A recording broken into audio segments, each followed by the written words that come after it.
Hello दोस्तों मेरा नाम है आदित्य।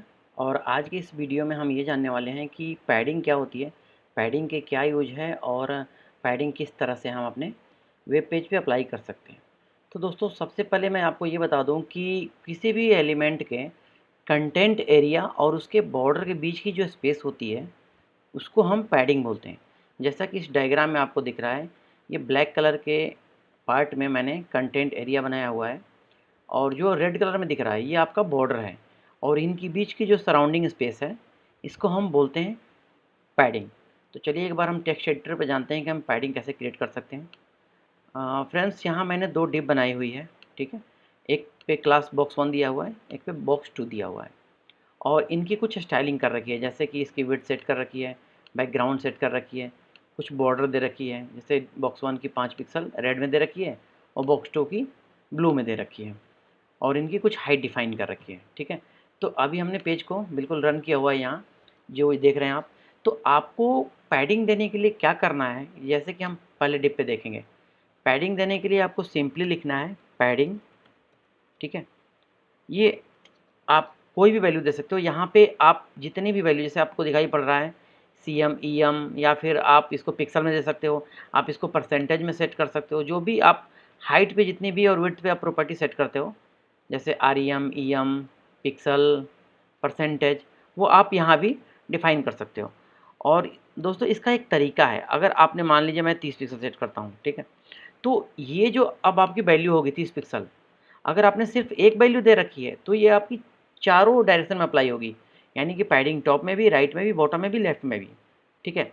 और ऐसे ही अगर आप इस पर दो वैल्यू पुट करते हो तो ये अब आपकी जो है टॉप बॉटम और लेफ्ट राइट में अप्लाई होगी। यानी कि 30 पिक्सल टॉप, 30 पिक्सल बॉटम, और 40 पिक्सल लेफ्ट और 40 पिक्सल राइट। कैसे, एक बार हम पेज को रिफ्रेश करके देखते हैं। ये देखिए ये पहले डिप पे आपकी अप्लाई हो गई है। अगर मैं इस डिप पे ले जाता हूँ, थोड़ा सा मैं बढ़ा करके दिखाता हूँ आपको। ये देखिए यहाँ पे अगर मैं पैडिंग पे कर्सर ले जाता हूँ तो आपको दिखाई पड़ेगा कि टॉप और बॉटम में यहाँ पे 30 पिक्सल अप्लाई हुई है। ये आपकी ये एरिया जो लाइट ग्रीन में आपको दिख रही है, ठीक है। ये तो 30 पिक्सल आपकी टॉप बॉटम में अप्लाई हुई है और 40 पिक्सल आपकी लेफ्ट राइट में। अगर आपको ये रीचेक करना है तो आप यहाँ से वैल्यू बढ़ा के भी देख सकते हैं। ये देखिए अब आपकी लेफ्ट राइट बढ़ रही है। वैसे ही अगर आप पहली वाली वैल्यू को चेंज करेंगे तो आपकी टॉप बॉटम में चेंज होगी, ठीक है। तो एक चीज़ इसमें ये भी है दोस्तों कि अगर किसी भी डिव का कुछ भी हाइट और विड्थ आपने सेट कर रखा है और अगर आप पैडिंग भी ऐड करते हो उसमें, तो पैडिंग में जितनी भी वैल्यू आपने, जैसे मान लीजिए हमने यहाँ 100 पिक्सल की ऐड की हुई है और 30 पिक्सल टॉप बॉटम में दे रहे हैं, तो हमारी अब हाइट हो जाएगी 100 पिक्सल प्लस 60 पिक्सल। वैसे ही लेफ्ट राइट में हो जाएगी 100 पिक्सल प्लस 80 पिक्सल, तो आपकी हो जाएगी 180, यानी 160 बाई 180। तो ये हो जाएगी आपकी विड्थ और हाइट। विड्थ हो जाएगी 180 और हाइट हो जाएगी 160, ठीक है। तो ये कॉन्सेप्ट हो गया दोस्तों आपका पैडिंग का। तो हम वैल्यू के बारे में बात कर रहे थे। अगर आपने दो वैल्यू दी तो ये ऐसे अप्लाई होगी, लेकिन अगर आपने तीन वैल्यू दे दी, देन अगर आपने तीन वैल्यू दे दी तो पहली वाली वैल्यू तो टॉप पे अप्लाई हो जाएगी और लास्ट वाली वैल्यू बॉटम पे अप्लाई हो जाएगी। और ये जो आपकी मिडिल वाली वैल्यू है ये हमेशा लेफ़्ट और राइट दोनों जगह अप्लाई हो जाएगी आपकी, ठीक है। कैसे, तो एक बार हम पेज को सेव करते हैं और यहाँ रिफ्रेश करते हैं, तब मैं आपको दिखाता हूँ। ये देखिए आपकी टॉप में 30 पिक्सल, लेफ्ट और राइट में बिल्कुल एक सेम वैल्यू है 40 पिक्सल की, और बॉटम में हो गई 50 पिक्सल की। अगर हम बीच वाली वैल्यू को चेंज करते हैं तो ये देखिए लेफ्ट और राइट में बराबर चेंज हो रहा है आपका, ठीक है। तो ये कॉन्सेप्ट है। अगर हम यहाँ पे एक वैल्यू और बढ़ा सकते हैं, चार वैल्यू हम डिफाइन कर सकते हैं। अगर हम यहाँ मान लीजिए 60 पिक्सल कर देते हैं तो अब इसका कॉन्सेप्ट ये होगा इस वैल्यू का कि अब ये आपका क्लॉकवाइज डायरेक्शन में काम करेगा।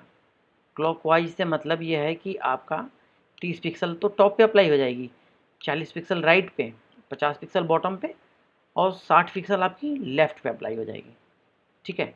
तो दोस्तों ये हमने जाना कि पैडिंग जो है आपकी कंटेंट की विड्थ और हाइट को बढ़ाता है। बट एक कॉन्सेप्ट मैं आपको ऐसा बताता हूँ कि वहाँ पे आपकी जो पैडिंग है वो इंटरनल हो जाती है। चलिए उसको हम जानते हैं। वो प्रॉपर्टी क्या है आपकी, कि वो प्रॉपर्टी है आपकी, यहाँ मैंने कमेंटेड कर रखे हैं कुछ code, box sizing border box. मान लीजिए इस प्रॉपर्टी को मैं यहाँ से कॉपी करके और इस अपने डिप पे लगा देता हूँ, अब आप देखेंगे कि ये पैडिंग जो आपने लगाई है वो इंटरनली सेट हो जाएगी।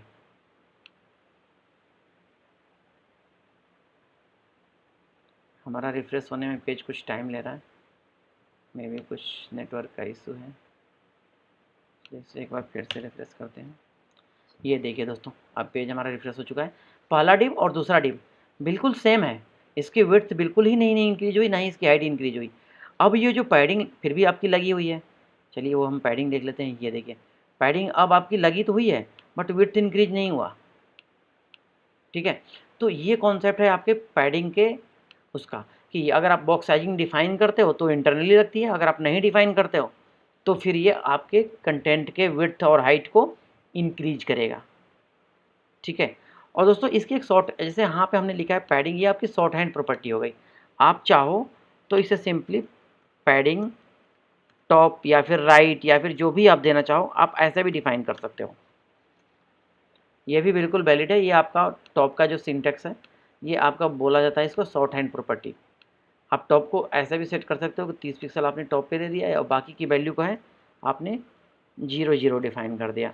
ध्यान रहे इनके बीच में आपको स्पेसिंग ज़रूर देनी है, अगर आप यहाँ स्पेस नहीं देते हो तो ये आपका एरर करेगा, एरर थ्रो करेगा ये, ठीक है। तो हमेशा आप ध्यान रखें कि इनके बीच में स्पेसिंग ज़रूर होनी चाहिए, और आप चाहो तो ऐसे डिफाइन करो, चाहो तो ऐसे डिफाइन करो। तो फ्रेंड्स ये था आपके पैडिंग के बारे में। नेक्स्ट वीडियो में मैं आपसे ज़रूर मिलूँगा किसी और कॉन्सेप्ट के साथ, किसी और प्रॉपर्टी के साथ। थैंक यू दोस्तों वीडियो देखने के लिए आपका धन्यवाद।